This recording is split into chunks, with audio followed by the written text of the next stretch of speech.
विद्यार्थी मित्रांनो, सह्याद्री ट्युटोरियल्स मध्ये तुमचं स्वागत आहे. How to study how to study अभ्यास कसा करावा असा व्हिडिओ मी का बनवतोय? म्हणजे अभ्यास कसं करायचं मुलांना माहिती आहेत ना, 12वीतली मुलं आहेत. तरी देखील मी हा व्हिडिओ का बनवतोय? पहिलं कॉमेंट लक्ष द्या. आदित्यचं कॉमेंट आहे. आदित्य काय म्हणतोय?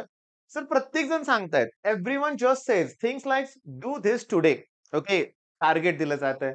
Right this, learn the definition, draw the diagram, but no one actually explain how to do it. Okay.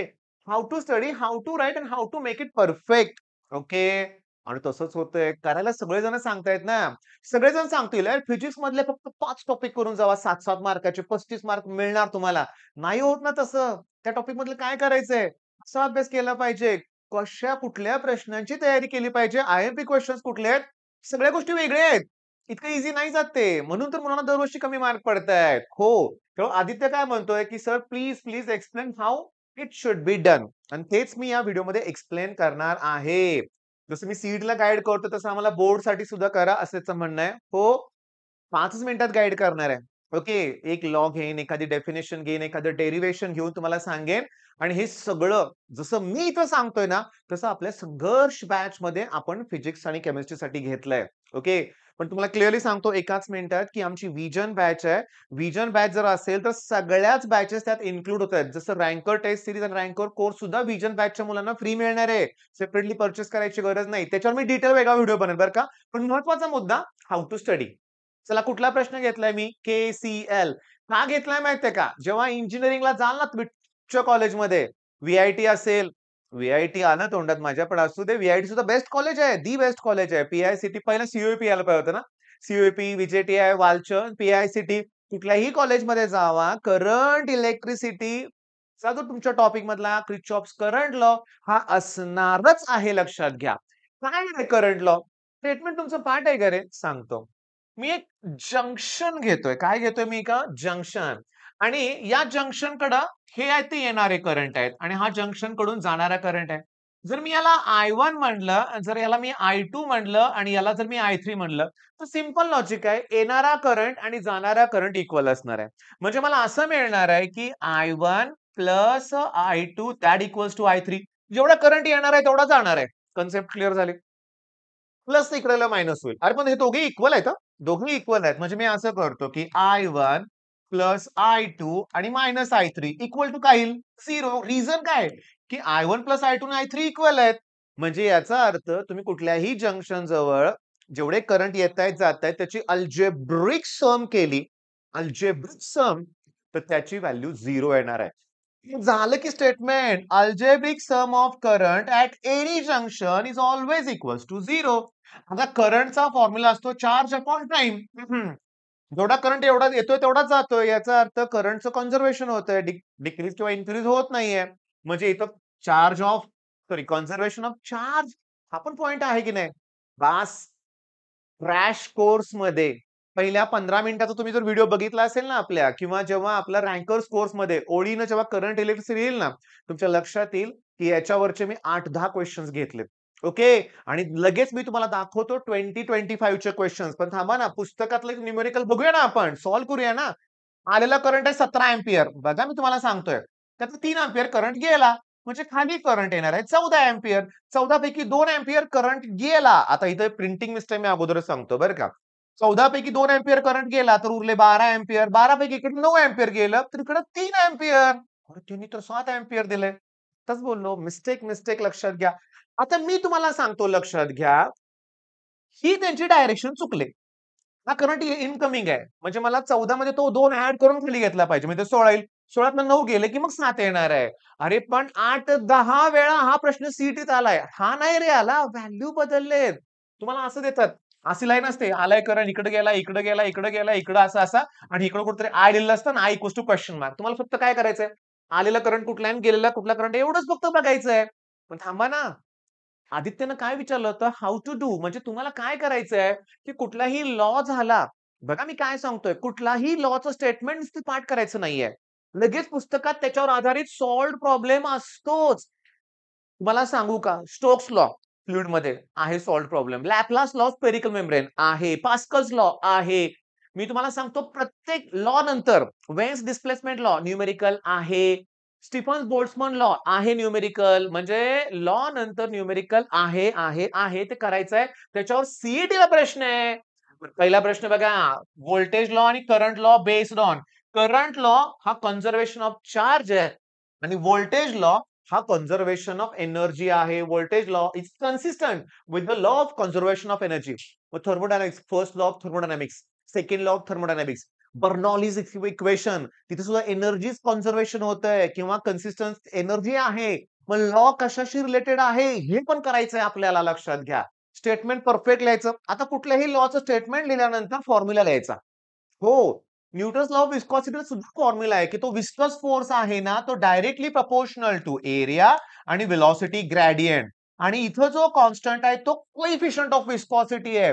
मग 2025 च्या परीक्षेत विचारलंय, using Newton's law of viscosity derive formula for coefficient of viscosity. मग फक्त इंटूचा अपॉन करा, 2 मार्क मिळाले. म्हणजे लॉच्या बाबतीत नुसतं स्टेटमेंट नाही करायचं. हा, स्टेटमेंट नाही करायचं, लक्षात घ्या. बरं थांबा, महत्वाचं सांगायचंच राहिलं. मी तुम्हाला सांगतो, हे आमचे फोन नंबर आहेत. त्याच्यात पाठवा ना मेसेज तुमचे. कुठलाही कोर्स परचेस करायच्या अगोदर तुम्ही आमच्याशी बोलून घ्या. ओके, आणि सगळ्या गोष्टी क्लिअर झाल्यानंतर कोर्स परचेस करा, बरं का. पण मेन मुद्दा काय बघा आता, तुम्हाला सांगितलं लॉ म्हणजे काय, लॉचं स्टेटमेंट, त्याच्यावर फॉर्म्युला, प्रत्येक टर्मचं एसआय युनिट, सीजीएस युनिट आणि सॉल्व्ह प्रॉब्लेम करायचा. बघा हा पण प्रश्न सीईटीत आलाय. आलाय की नाही बघा, आता सोडूया आपण. व्हॅल्यू ऑफ करंट आय विचारलं, इकडे आय. आता मला सांगा, हे इकडे येणारा करंट आहे, हा पण इकडे येणारा करंट आहे. बर, इकडं 15 एम्पियर आहे, म्हणजे इकडं 5 एम्पियर गेला. कळालं का? मी जरा कलर चेंज करतो, त्यांच्यासारखाच कलर घेतो. 5 एम्पियर, 5 एम्पियर. येणारा करंट 20 एम्पियर आहे, खाली 15 गेला, म्हटलं इकडे 5 जाणार. बरं, हा 5 आणि 3 मिळून खाली येणार आहे 8 एम्पियर. 15 पैकी 5 गेले इकडं, 10 एम्पियर इकडं, आणि 10 आणि 8 मिळून 18 एम्पियर. एक्स्ट्रॉर्डनरी. अरे 2025 चाच क्वेश्चन आहे हा, आणि हे पण 2025 चीच आहेत. आपण जे घेतलं तेच येणार आहे. कोर्समध्ये जे घेतलं त्याच्या बाहेरचं येऊच शकत नाही. मन लावून ते करायचं, तुम्हाला लक्षात घ्या. आणि आपण आता रँकर्समध्ये आठवड्याला 5 टॉपिकचं टार्गेट ठेवलंय. तरी देखील कोर्स कंप्लीट होतोय 8 जानेवारीपर्यंत. हां, कुठून करायचंय, कुठून, लक्षात घ्या. मग स्ट्रॅटेजी मी तुम्हाला सांगतो. क्लिअरली तुमच्या लक्षात आली असेल, की लॉ आणि डेफिनेशनला फॉर्म्युला, डेफिनेशन, फॉर्म्युला, न्यूमेरिकल. लॉचं स्टेटमेंट, फॉर्म्युला, न्यूमेरिकल हे करायचं. आता डेरिव्हेशनच्या बाबतीत मी सांगतो, आम्ही काय करतो, की डेरिव्हेशनला 3 शब्द वापरतो. Consider, let, we know that. Consider, let, we know that. एवढेच पॉइंट आपण वापरतो, म्हणजे सांगतो, लक्षात घ्या. एखादं डेरिव्हेशन घ्यायचं म्हणूया आपण. आता वेल ऑफ डेथचं म्हणूया आपण. वेल ऑफ डेथचं एक्सप्रेशन तयार करायचंय मला. Minimum velocity. इथं तो बाईक आहे, त्याच्यावर ही नॉर्मल रिएक्शन ऍक्ट होते. हा फ्रिक्शनल फोर्स आहे, डाऊनवर्ड वेट ऍक्ट होत आहे. ओके, मग पहिला शब्द कुठला आपला डेरिव्हेशनचा? कुठलं डेरिव्हेशन असू दे, पहिला शब्द कन्सिडर लिहायचा आणि जे दिसतंय ते लिहायचं.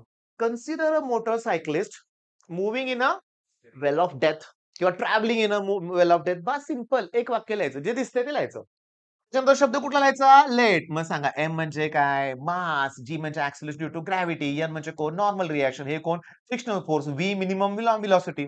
झालं. नंतर we know that. Okay, we know that म्हणा, किंवा इथं फ्रॉम फिगर ह्या शब्द वापरूया. वी नो दॅट म्हणायचं, किंवा फ्रॉम फिगर, किंवा अकॉर्डिंग टू, जे काय एखादं कन्सेप्ट असेल तर. मग इथं मी लिहितोय वी नो दॅट, किंवा अकॉर्डिंग टू, किंवा फ्रॉम फिगर लिहूया. From figure, weight is balanced by frictional force and normal reaction provides centripetal force. एवढं लिहिलं की normal reaction provide centimetre force, frictional force वेटला बॅलन्स करतोय, दोघांना डिवाइड करा. फ्रिक्शनल फोर्सचा फॉर्म्युला असतो म्यूएस इंटू एन. दोघांना डिवाइड केलं, एम ला एम कॅन्सल होईल, V square upon RG. RG वर येईल, म्यूएस खाली राहील. स्क्वेअर रूट मध्ये तुम्हाला मिळेल मिनिमम वेलॉसिटी. Simple, simple. मग हे 3. बरं, हे तुम्ही संघर्ष बॅच मध्ये तुम्ही जावा. विजन मध्ये संघर्ष फोल्डर आहे. फ्री लेक्चर्स बघा, फ्री लेक्चर्स बघा. सगळे डेरिव्हेशन इम्पॉर्टंट जे आहे ते टॉपिक आम्ही त्यात घेतलेले आहेत. बर, मग आता डेरिव्हेशनची भीती मिटली तुमची. Consider let, we know that साध्या भाषेत. सर मार्क मिळतील का? 100 पैकी 100 मार्क मिळवलेली मुलं आहेत. मी तुम्हाला सांगतो, माझ्या स्वतःच्या मुलाच्या मी ना काय असतं रे, फोटो कॉपीज मागितल्यात त्याला. फिजिक्स, केमिस्ट्री, मॅथ्स मध्ये 3 मध्ये 97 97 97 होते, बरं का. साध्या सोप्या भाषेत अतिशय कमी शब्द वापरून त्याने उत्तर लिहिले होते. पैकीच्या पैकी मार्क होते. आता 97 फिजिक्समध्ये होते, त्यातले 3 मार्क कुठे गेले? अतिशय क्षुल्लक चूक झाली. आणि ती होते बरं का, कधी-कधी फटीगमुळं होते चूक, लक्षात घ्या. जरा 10⁻³ चं +3 करायला जर गेलं तिथं 2 मार्क गेले. पण महत्वाचा मुद्दा काय? हे जे 3 मार्क गेलेत ना, ते डेरिव्हेशन्समध्ये नाही गेले. मला कधी येणार? सोप्या सुटसुटीत भाषेत लिहायचं. आता फिजिक्सची भीती गेली रे तुमची. आता केमिस्ट्री सांगू का? मी बोललोय केमिस्ट्री टेक्स्टबुक. दुसरं काही करायचं नाही. पी-वाय-क्यू आणि टेक्स्टबुक आणि मॅथ्सला पण तसंच आहे. चला फिजिक्सला तर सुरुवात करूया ना आपण आणि मी तुम्हाला बोललोय, तुम्ही आमचा कुठलाही कोर्स घ्यायच्या अगोदर आमच्याशी बोलून घ्या, लक्षात घ्या. मुलं शेवटपर्यंत व्हिडिओ बघत नाहीयेत. व्हिजन बॅच ऑलरेडी ज्यांना घेतले त्यांना रँकर्स, कोर्स रँकर कोर्सची तर गरज नाही, कंटेंट सेम आहे, लक्षात घ्या. पण टेस्ट सीरीज टोटली नवीन आहे. व्हिजनच्या मुलांना टेस्ट सीरीज अगदी आहे तशी मिळणार आहे. ओके. ज्यांनी व्हिजन घेतलाय, ज्यांनी क्रॅश कोर्स घेतलेला आहे, त्यांना आम्ही हे प्रोव्हाईड करतोय. ठीक आहे. मग चला आता एक्स्ट्राऑर्डिनरी अभ्यास करूया आपण. All the best.